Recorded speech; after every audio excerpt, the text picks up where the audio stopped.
This pole, it starts out, it depends on your substrate, right? So right now our substrate is gravel. So this pole is 3 feet above the level of the foundation. But it goes down into the ground like 1.5 feet. Now it goes down into the ground 1.5 feet. It's actually going into gravel about 9 inches. And then this 5-gallon bucket is full of concrete. It was an old bucket we found, and we just cut the bottom off. And sorry, Gabe. No, go for it. Go for it. We cut the bottom off of the bucket, and we dammed it. We dammed the bottom edge with a bunch of this dirt, meaning damming. You know, right? We just put a bunch of dirt up against it, so that cement won't flow out, and it'll stabilize the bucket. And then we poured the cement in there to give us a nice mass to make it more macho. More stable. Yeah. So what's really important is just that this pole is plumb, comes straight out of the ground. You can put a level on it in several directions to make sure that it's coming out straight and that it's in the center of the foundation. And so with this one right here, when we were placing it, we measured from each corner there, right? Each corner where the arches come together, we measured and made sure that this was, I think it was like 96 inches or something from the corners to this pole. 96 inches from there, 96 inches from there, 96 inches from there, more or less.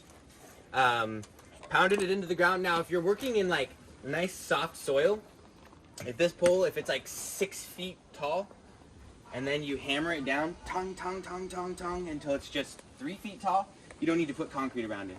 Like, the concrete is there just to make sure that this pole is stable. If you can hammer it into the ground and it's stable, then concrete is unnecessary. Occasionally, like sometimes we arrive and the foundation has already been poured and it's a solid slab all the way across the top, not gravel, it's not just a footer perimeter. And there's not a hole, there's not a compass arm. And in that instance, sometimes we'll just put a pole and put some braces on it so that, you know, it's got some angles that keep it standing up straight. It's just important that this thing doesn't move too much. It moves a little bit, but that's all right. It doesn't move too much, and it's plumb.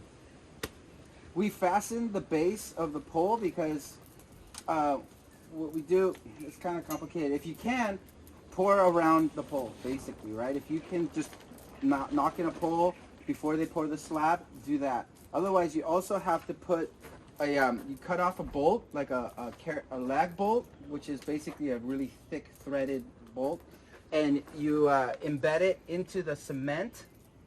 Okay, so it stubs out, and then you get your wooden dowel. Generally, sometimes we'll use this as a wooden dowel, or we'll stuff it with cement, and then we twist it onto the bolt that's sticking out of the cement. Does that make sense? Mm-hmm. So we epoxy it. Many times we'll have to cut the bolt off on one end, right, where the head is, and then we epoxy it in so that we have the base, because you don't want this flopping in the air, right? Mm-hmm. We will have braces like this, but that'll hold the top from moving like this, but you don't want the brace to be knocking around. Got it? Do you make it level with like a plumb or a side, like a bubble level? A bubble level. Just a level. Yeah. Is this kind of the ideal setup? Having it hammered into the ground, or just having it in the ground, like surrounded by concrete or surrounded by earth, is the best. I feel like it's just the most simple. You don't have to have 1,000 sticks on it trying to hold it in place. You don't have to fiddle around with screwing it. What you should really do, like when you're pouring a foundation, like when you're building a dome, the very first thing to start with is the pole. Because everything is, this is the center of the building. We're making a circle. All the arches are measured off of this thing. Everything surrounds this pole. This pole tells us where to put all the bricks, where to put the arches, everything. So usually, the very first thing to do is to hammer this thing into the ground, and then if you're going to pour a solid slab, that helps to reinforce it. If you're just doing a footer, then that's okay too. Anyways, having this thing solid and right in the center of the building is important. Yes. Get your pole, and then we cut off the pole 36 inches above the level of the foundation. And why do we do that? Because it looks cool. Like if you look at the domes, they kind of curve out a little bit. That's the only, no, there's two reasons actually. There is a practical reason. Honestly, it is a little bit impractical to raise up the equator of the dome, right? Because if we raise it up 36 inches, that means that the first 36 inches of our wall is sloping outwards, right? Our domes, they first go out, and then at 36 inches, they start curving inwards. And so that presents a weak point of the building at 36 inches, because it's leaning out like this, and then it starts leaning in like this, and right where that transition happens, it just wants to fall over. And so we sort of have to account for that in our construction, because we know it's a weak point, we have to reinforce that point so that the building doesn't fall down. There is a practical reason for it though, besides it looks cool. If you have a building, like our arch for example, where it immediately starts curving inwards, you can see like Christy right now. He's standing there and his feet are like 1.5 feet, 2 feet away from the ground, right? Sorry, from the edge of the arch. Like you're losing floor space because it immediately curves in. As you get closer to the wall, your head hits the wall, but there's still an extra 1.5 feet for your feet. So you've lost floor space because your walls are curving inwards.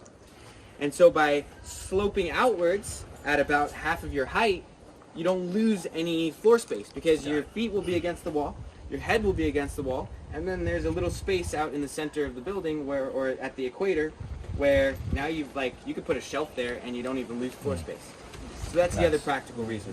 Could you solve that also by just making up to 36 feet just a straight wall? You still would lose less floor space, but you would still lose a little bit. If you went straight for 6 feet, then you wouldn't lose any floor space. But also structurally, is that Structurally more sound. But we've built a bunch of these buildings like that, and they're all structurally sound. None of them, well, most of them didn't fall down. All right. Now, our very complex system for our compass arms. It's not really that complex. It's a strap hinge, a heavy-duty strap hinge.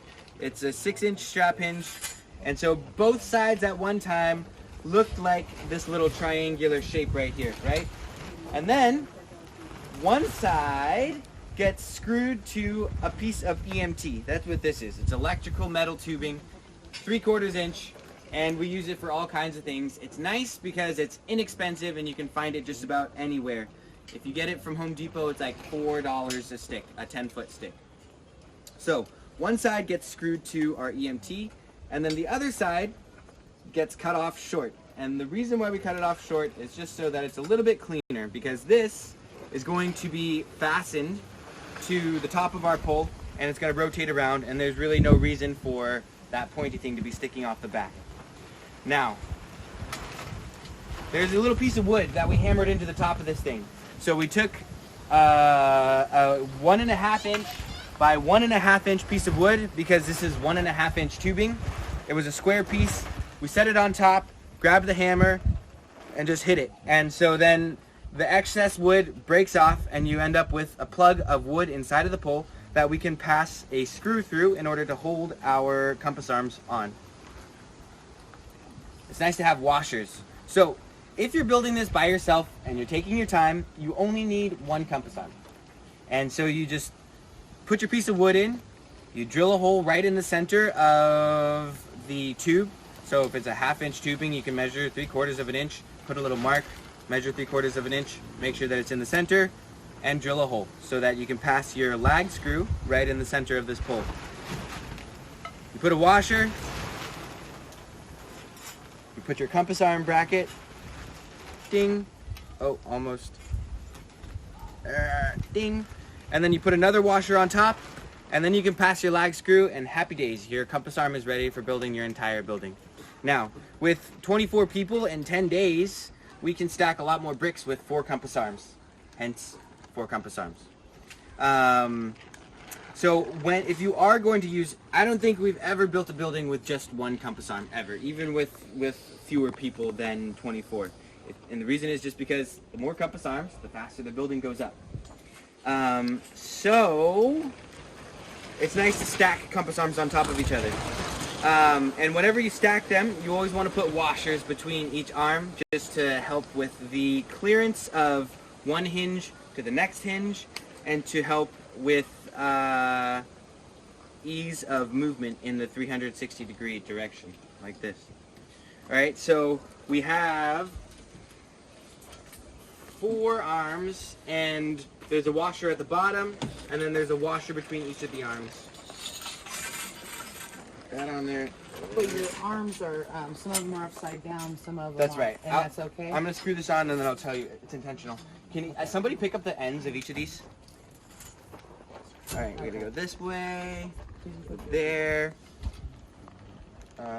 Where's my wrench? There's the wrench. All right, and then you just tighten your little lag. Oops. Oops. There we go. Tighten your little lag.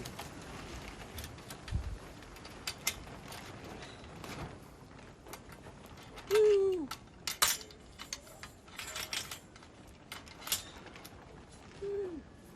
Uh-oh. What? Oh, that's right. Okay. Can you take that one a little bit that way, Katie, please? A little tiny bit more. Can you take this one slightly that way, so like that? To there. You could just put him down. Yeah, you can set them down now. Yep. All right.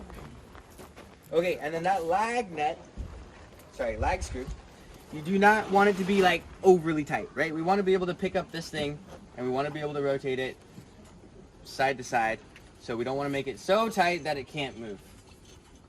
Thank you. This tarp needs to go, or it needs to go up is where it needs to go. Yeah. Yeah, I ripped off. Okay. Just needs to be tight. Now, our Nicole over here noticed that some of the barrels of the hinges are up and some of the barrels of the hinges are down. So, and also you will notice that some of these poles are up and some of the poles are down. So the two that are close to each other, right, there's 4, and this one is directly on top of this one. And now if these two ever need to clear each other, by having the barrels in opposite directions and the poles in opposite directions, it makes it easier for them to pass over each other. And But they don't jack up the, how they set, because you have a... just a little bit.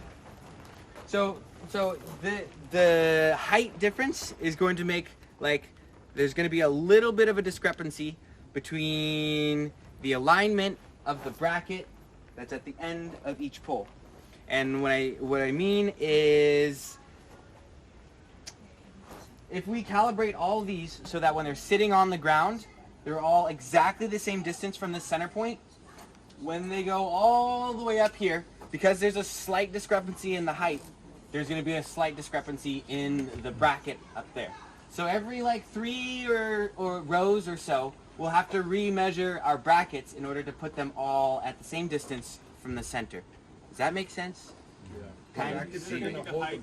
Yeah, so that's how tall the dome's going to be. So these, where that bracket is, once they're set in the right place, once all the brackets have been set correctly, that tells you where to set every single brick in the entire building. All the bricks from the bottom, over the arch, to the very top, every single one is going to be touching those brackets.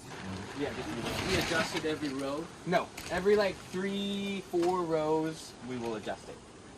All right.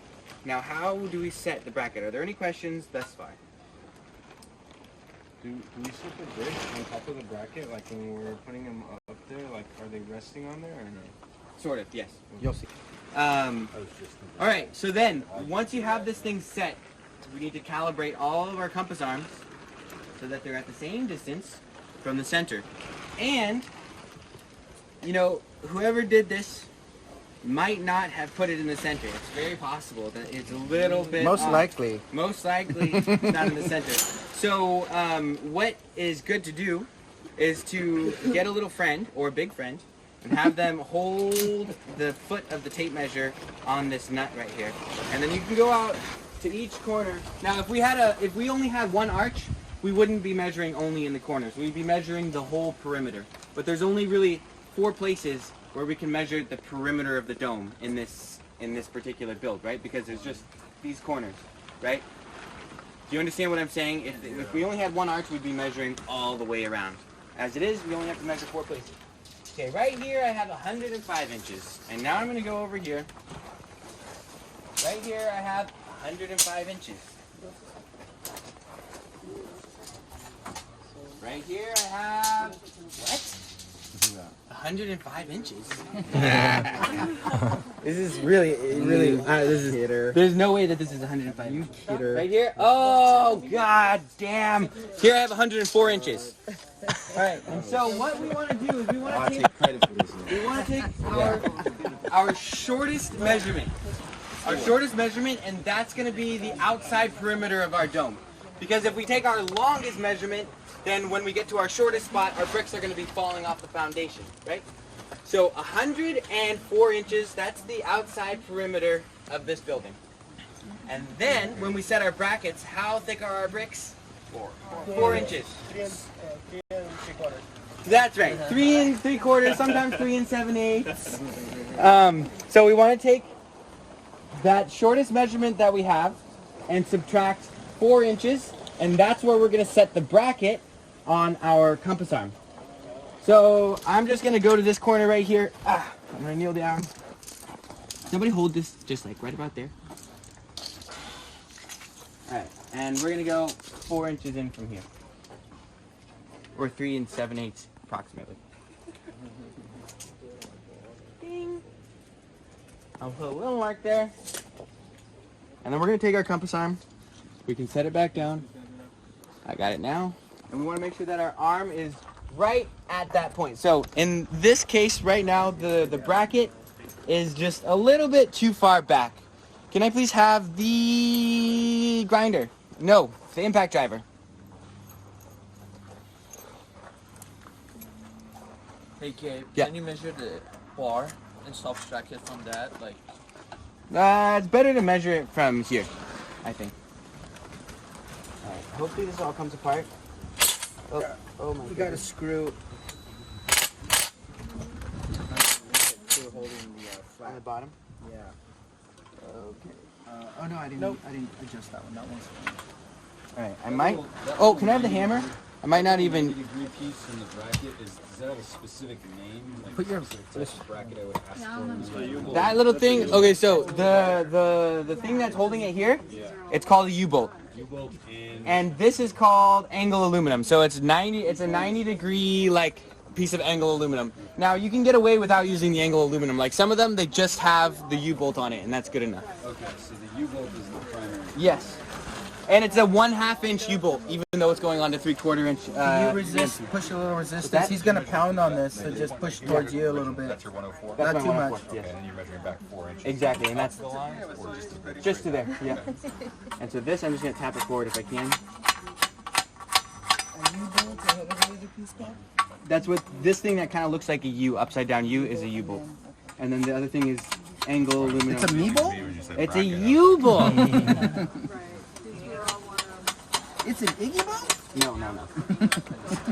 Alright, I am gonna loosen this. Maybe I'll just get a little more. Yeah, it's so aggressive.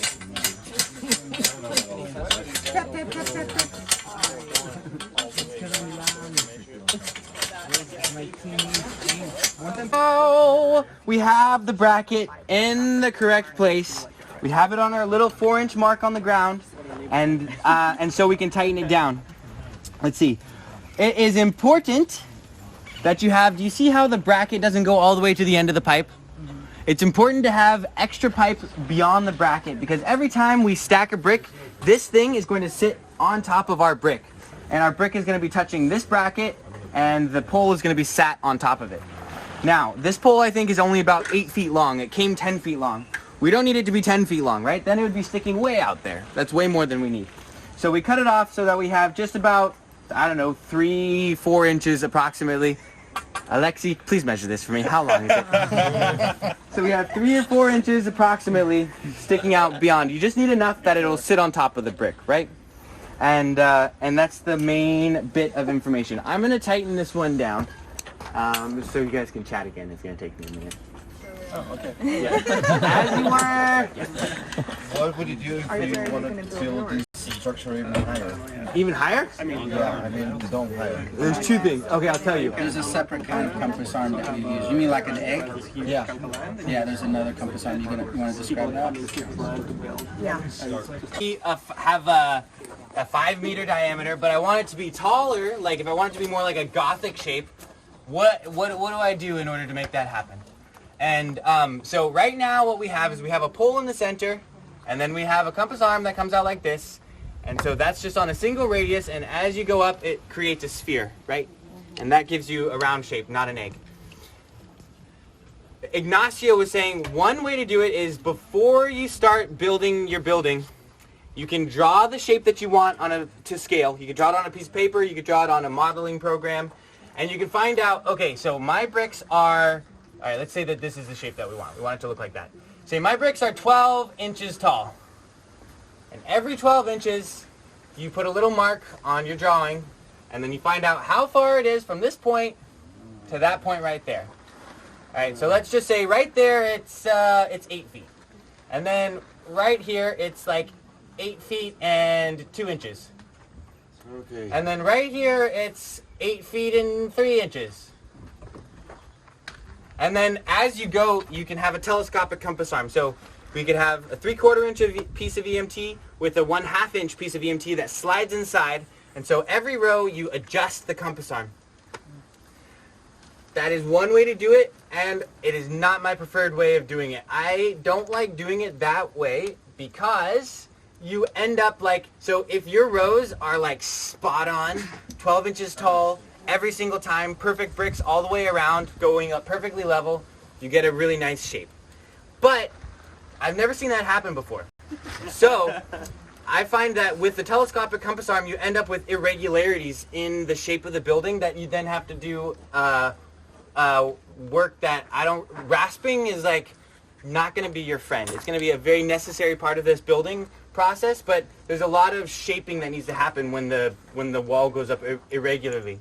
Can I say one thing? Yes. To correct that though, because is you measure from your foundation or your base, you measure up, and and then you got to get that full circumference, so you get a flat horizontal surface of brick. So yes, you do have to cut the brick sometimes, but I would go up and then measure down all the way around my egg, and then flatten that surface flat horizontally, and then continue on. And if I have to correct, so then my bricks are perfect all the way around. But there is a little bit adjusting. But yeah, that's what I do.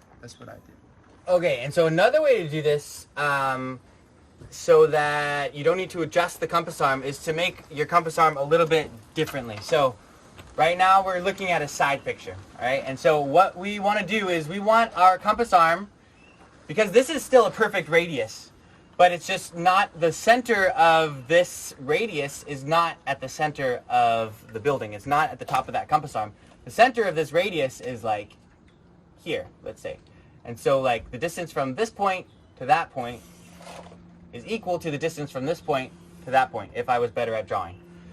So this is, let's say this is 10 feet, right? From here to there is 8 feet, so then this is 10 feet, and this right here is also 10 feet. And so what you need to do is you need to create a little arm that comes out this way with a little brace that comes to the center pole, so that rather than your compass arm pivoting from the center around this way, 360 degrees like this portion rotates 360 degrees around. So, and then it goes, up and down from here. So the hinge point that goes up and down is back here, and the rotation point, the horizontal rotation, is here. And then no matter where this compass arm is, it always gives you the proper distance to give you a clean curved, a clean sort of radius on the building. Now if you were looking at this from above, there's something else about it. All right, so here, let's imagine now we're looking straight down at this compass arm, okay? Here's the center pole, the radius of the building, the perimeter of the building is this marker is almost dead. The perimeter of the building is out here. So you need your, let's call this your horizontal pivot to stick out this way. And then if you just have one pole for your vertical pivot, if you just have one pole that comes straight out this way, you're going to have two problems. First of all, you're not going to be able to stack the first 3 rows. If you just have one pole that sits on top of this, you can't get down to here, right? Because they're going to collide with each other. As it comes down, it's going to go bang, and it's not going to go any further. It's gonna hit the top of the post. So what you need to do Center post. is you need to put a little bracket that goes across this way, and then you need a triangle. You need 2 poles, one that goes like that. Oops, that was in the wrong place. Anyways, one that goes to there, and one that goes to there. And then you put the a bracket out here for stacking your bricks. And then, as you rotate this thing around, as you move this left, this thing will swing to the right, and it'll allow you to sort of pivot all the way around, and it clears the compass arm in the center. Do you brace those 2 points, those 2 corner posts, points? No. Those 2 corner points are basically there's a piece of wood that goes this way, and then if you are like the best thing to use here is like an aluminum bar, something that's like, let's say a 2-inch wide aluminum bar that goes across, and it's screwed down there, it's screwed down there, and then on the sides, okay, now we're going to take a look at this. We're going to look at this from the side. All right, here we have our center pole. Here we have our piece of wood that goes sideways. And then if we look at our aluminum bar from the side, it just looks like a rectangle. You can barely even see it. On top of that aluminum bar, you take a 90-degree aluminum angle, something like this, but larger. And you set it on here, like this, and you put a little hole in the center of it so that you can connect your pieces of tubing to that little hole. So that's where it pivots. There's a screw that or a bolt that goes through the end of your piece of tubing, through the angle aluminum, and it allows it to move up and down. And what is really necessary is a brace that goes from here, From the end? from the end down to this pole here. And that brace needs to be able to rotate around. So what we do is we'll take a piece of PVC that fits over that pole and screw it to the end of this brace. So this wooden brace comes to there. And then there's a PVC sort of coupler or something that brace screws into, Sleeve. and it allows it, yeah, sure, sleeve, and it allows this brace to rotate around. So it's a pretty nice system. I prefer this over the telescopic arm. How wide is that aluminum piece? 2 feet. Oh, so you would go like this much. And then So the aluminum piece that goes like here, you're talking about, right? The one that goes this way? Yeah, that's about 2 feet. And then, however tall you want your building to be, say you want the diameter is 8 feet, but you want your building to be 3 feet plus 6 feet. So instead of being, sorry, hang on a sec. So right now the building is 3 feet plus 8 feet, so it's 11 feet tall. But say you want your building to be 14 feet tall instead of 11 feet tall. So that means we need an extra 3 feet of height, right? So the arm that comes out this way, our horizontal pivot, the pivot that goes out this way, we want it to be 3 feet longer in order to get approximately 3 feet extra height there. Yeah. Besides aesthetics, Yep. what is the purpose of doing the egg shape? Well, you get a taller, if you wanted to put a loft inside of it, you would have more height with less, you wouldn't have to make your building like, in order to put a loft inside of one of these, it has to be like 25 feet. You could also get better stacked heating and cooling. Like, it would draw the heat up But more. does it depend on the climate, like in a tropical environment versus like a desert where maybe that shape? Yeah, that has to do with it. But the higher your structure is, the more like draw you're gonna have, the more space you're gonna have to keep the hot air above you. Okay. But then if you have the loft up there. Right. Well, you don't want the loft if you're doing that. Yeah. You could also go deeper too. I mean, deeper Yeah. and have a above, like That's true. Instead of making above the area. Yeah. Oh yeah? Yeah, definitely. Gabe, What's that? the 2 arms that are coming out from that 2-foot piece of aluminum that Yeah. are coming to that triangle shape, your point that sets the block is where they cross. Are you connecting those, or that? Yeah, so what we'll do is we'll put 2 of them together, and then where they come together, they kind of, so we put 2 of them together, and then in the center of them, we put another single pole. So like they would say, well, So, like, use this. Can you use this stick? yeah, okay, we'll use this as an example. So let's say we have our little bar back here, and that's the compass arm that, well, I'll use the one that's close to me. So we have one piece of EMT that comes from one side of our crossbar, and it would come to about here, let's say. And then we have another one that comes from the other side that comes to about there. And then we'll use 2 bolts and bolt 3 pieces of pipe. This one right here only comes back to there. And so then we have a single pole that sticks out there, and the bracket connects to the single pole. Does that make sense? So you're just using your 2 poles, and then you still got one. You pole still have that's one at lining the it. end. Those 2 are just helping your pivot. Exactly, and those are helping the pivot point. And another thing is, if you just had one, when you go to pivot it, rather than it pivoting, it just bends at that point. And so your third pole doesn't actually start from here, it Nope. starts from there. Starts wherever those 2 cross, like maybe 6 inches back from where they meet at And the the end. only reason we're doing any of this stuff is so that we can lower this. No, it's so that we can lower it, and so that you get a consistent shape, as opposed to doing the telescopic arm. There tends to be a lot more air. No, what I meant was for the system to work. Yes. Like if we didn't split them into 2, Yeah. we wouldn't be able to lower it. Yeah, you won't be able to go. You wouldn't past be able the to 3. lower it, but that's not the only reason why we do it. I see. It's for precision and for being able to lower it all the way to the ground. Also, the egg shape, by the way, is structurally very strong. That's a good point. And it's easy to put a loft in it. Also, in architecture, it's kind of known that higher ceilings give the illusion of space.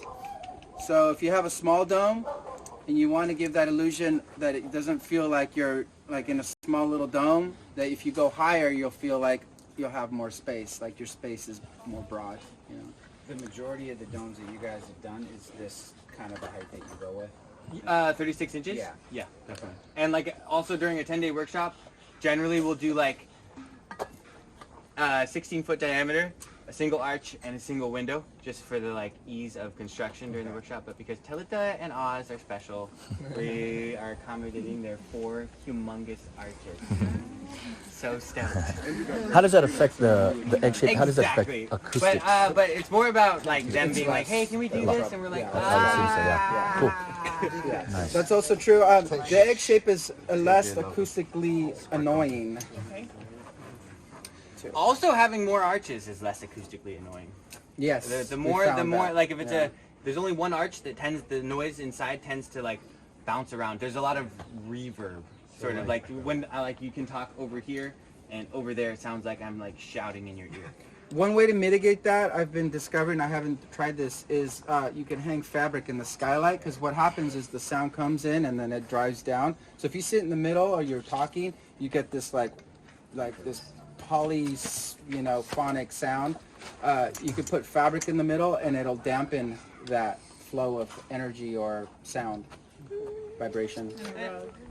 I have a quick Yeah, question furniture. What's up? about this, because it's different than every other year. Like, you guys actually like put it in concrete. Yep.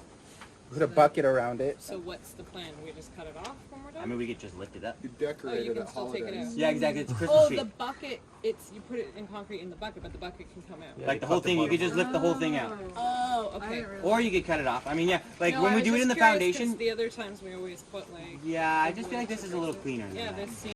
And the bucket is kind of like cone shaped, so that it's easy to pull out. But I wasn't sure if you had to It cut it is, off yeah, to it's, get it it's, out. up, it's No, upside you down. just you cut the You pipe can leave a up pole there. dancer just Because he's still for gonna fun. put a floor. So you just Yeah, no, for sure. you take the whole bucket out, or you just cut the pipe and bury it. Depends what are your interests in life. Exactly, for dancing.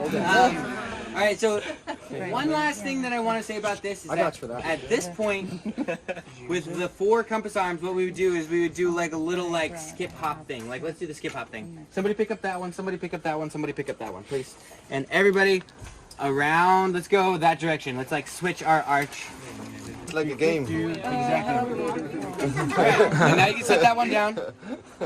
And then now we would use that same exact mark in order to calibrate that bracket. And then we do it again and use that same exact arc mark to calibrate that bracket. So on and so forth. So that all the compass arms tell us exactly the same thing. And then every 3 rows, you were saying it's good to recalibrate. How do you do the same thing? Yes, exactly. And when I say, it might be a little bit more than 3 rows. Just you basically just when you get like more than an inch of discrepancy, you gotta fix it. It's what's important is like when we get to the top of the arches, that they're all at the same point. Otherwise, it's gonna be, well, just irregular. There's gonna be like that step that I was talking about, and then you have to do all this rasping and mudding, and it's nice to try to create a clean shape as you're stacking. That's what happened. I'm still not 100% clear on how the arm extension makes that shape. Well, if only I had a compass, which I do. Ignacio made these beautiful compasses. The egg shape, you mean, or this shape? Because it's further from the center, so you just hardwood take too away is great. Yeah, because then it doesn't move. I still don't know how exactly how it works because I really want to do an egg shape in my place. Yeah, I saw them. I was like, this are Okay, he was asking the question. Alright, I'm gonna draw inside of here again. Okay, so here's the center pivot point. when there's time. I wonder if this is hard enough to scratch the wood. Is it? Yeah, probably. Almost. I might just hold this on there. I sharpened them so you can scratch at least the Aircrete. Aircrete. Alright, so you pivot from there and then you get a perfect radius. Right? Yeah. Now, if we were to move that radius back to here, like say that's how long we made our little arm. Right. Alright, so now we pivot from there. We still have to move this out a little bit in order to get it to hit that foundation point. But as it goes up, uh-oh, I moved. Let's try this again. Because you're pivoting from a different point, as it goes to the center is like there. It just gets taller as you go up. Just because you move back the center of the radius. It's a larger radius. So the farther you move this thing over here, The taller your building is Exactly. gonna be. Yep. Okay, now I get it. Cool. But then that other pole there also moves like around. Yeah, like this thing, that point rotates all the way Yeah. around so that this side would be the same, right? Every point would be. Right, so that you So that put you it on can the get opposite side. circle this You way. line it up with the opposite side that the bricks are stacked. Exactly. So like if we were using, if this was the compass arm that we were using, Here. Like this. exactly. And so